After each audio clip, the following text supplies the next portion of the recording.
بسم الله الرحمن الرحیم. قدرمنو البرټ آینسټاین د شلمې پیړۍ تر ټولو لوی ساینس پوه بلل کیږي چې د یو کاغذ او قلم په واسطه داسې نظریات نړۍ ته وړاندې کړل چې د ساینسي نړۍ ټول تاریخ بدل کړ. ملګرو، آینسټاین د E=mc² فارمول نړۍ ته وړاندې کړ. دا هغه فارمول چې د دې په کارولو سره امریکا په دویمه نړیواله جګړه کې د جاپان هیواد څخه د پاسه 200,000 کسانو وژل. Uranium target. Together they started a nuclear chain reaction. Solid matter began to come apart, releasing untold quantities of energy.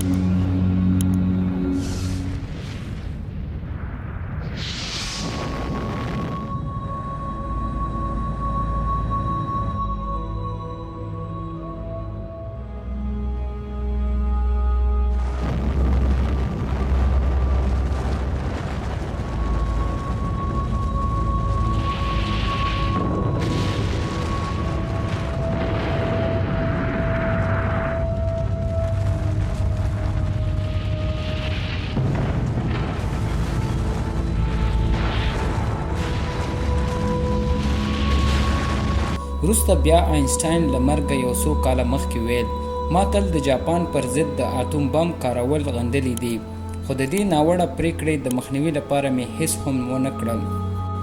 قدرمنو، په دې ویډیو کې به تاسې د آینسټاین د حیرانوونکې مفکورې او جالبه کارنامو څخه خبر شئ. نو په دې هیله چې دا ویډیو را سره تر اخره وګورئ. دوستانو، البرټ آینسټاین په 1809 کال د آلمان د اولم په ښار کې زیږېدلی دی. آینسټاین 14 کلن و چې په ځان کې یو پټ استعداد راوخوځېد او د خپلې سیمې د عالي ښوونځي څخه یې د ریاضیاتو په برخه کې بریالیک ترلاسه کړ. نوموړی په ځوانۍ کې له فلسفې سره هم علاقه پیدا شوه. ده به هر کله د خپلو ملګرو څخه د فلسفې او ساینس په باب پوښتنې کولې. یوه ورځ یې له یو ملګري وپوښتل، فلسفه څه شی ده؟ هغه ورته ویل، فلسفه په اصل کې پر ژوند او کائناتو باندې د پوهېدو علم دی. په همدې سره یې تلوسه نوره هم زیاته شوه او د ماورا طبیعت په برخه کې د امانویل کانټ او نورو مهمو فیلسوفانو آثار په غور او دقت سره ولوستل. آینسټاین په زیاتو هڅو او کوششونو وروسته په 1902 کال د برلین د ښار اختراعاتو د ثبت اداره کې شامل شو. دلته یې استعداد نوره وده وکړه او د ښې پوهې او تیز ذهن له کبله یې نوم ولګېد. د ده دغه ورځ په ورځ زیاتېدونکي شهرت د دې لامل شو چې د برلین د کایزر ویلیام په انسټیټیوټ کې د ډېرو ښو امکاناتو په لرلو او د کافي معاش او امتیاز سره چې تر دې د مخه ورڅخه برخمن نه و، خپلې علمي او څېړنیزې چارې پیل کړې. قدرمنو، البرټ آینسټاین 40 کلن و چې د نسبیت د فرضیې په باره کې چې په ریاضیاتو کې د ده نامتو فرضیه ده کتاب ولیکه. همدغه وختونه و چې 2 امریکایي ساینس پوهانو کوښښ کوو چې د نور د سرعت اندازه معلومه کړي. دغه دواړه په خپل کار کې بریالي نه شول. آینسټاین ویل، دا دواړه ځکه ناکام شول چې د نور سرعت همیشه یو شان وي. آینسټاین ثابته کړه کوم شی چې د نور د سرعت نه 2 برابره زیات چټک حرکت وکړي په انرژي بدلیږي. دې ته په ساینسي ژبه کې E=mc² وایي. د E نه معنا انرژي، د M نه کتله او د C نه نور یا روښنایي ده. دا هماغه فارمول دی چې اتومي انرژي ترې جوړیږي او د اتوم بم د جوړولو لپاره کار ورکوي. تر دې وروسته د ده د هوښیارۍ اوازه لوړه شوه. دی د زوریخ د پوهنتون ویان وټاکه چې وروسته د هغه پوهنتون د پوهاندۍ علمي مقام ورکړل شو. بیا د پراګ په پوهنتون کې استاد شو او له څه مودې وروسته بیا د پرویس جرمني په پوهنتون کې استاد وټاکل شو. دوستانو، آینسټاین په بیلابیلو پوهنتونونو کې د یو تکړه پروفیسور په توګه خپل تدریسي کارونه پر مخ بوتلل، خو د خپلو دغو ټولو کارونو ترڅنګ یې له علمي څېړنو او سپړنو څخه لاس وانه هیست.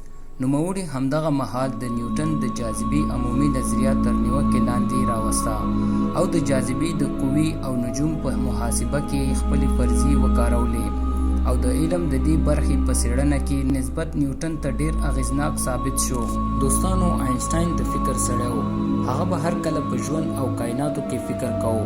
ویل کېږي یو مهال نوموړی د پله په سر خپل یو ملګري ته منتظر و ملګری له څه ځنډ وروسته راورسېد. هغه آینسټاین ته ویل بخښنه غواړم، زه ناوخته شوم او ته دلته منتظر پاتې شوې. آینسټاین ورته ویل په دې کې د بخښنې څه خبره ده، ما خپل کار کوو، زه هر ځای خپل کار کوم، هغه که پل وي، غسلخانه وي او یا د خوړو میز. البرټ آینسټاین په 1921 کال د فزیک په برخه کې د نوبل جایزه وګټله. په 1930 کال کې امریکا ته ولاړ او هلته یې د کیلیفورنیا د ټیکنالوژۍ په انسټیټیوټ کې وینا وکړه. په آلمان کې د هټلر په راتلو سره د جګړې او وسلې نغری تود شو. څرنګه په کوم ځای کې د جګړو او جګړه مارانو بازار ګرم شي، هلته پوهان یا نه پیدا کیږي او یا که پیدا هم شي خپل ځان د توهین او خطر سره د لاس او ګریوان کېدو په حال کې ویني.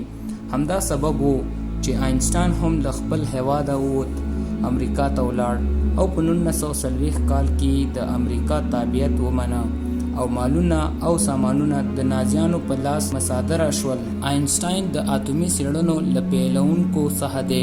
هغه په 1939 کال کې د امریکا ولسمشر ته یو لیک واستاوه د اتومي د هستې په باب جدي څېړنې وکړي. بالاخره البرټ آینسټاین په 1955 کال د 75 کالو په عمر په امریکا کې مړ شو.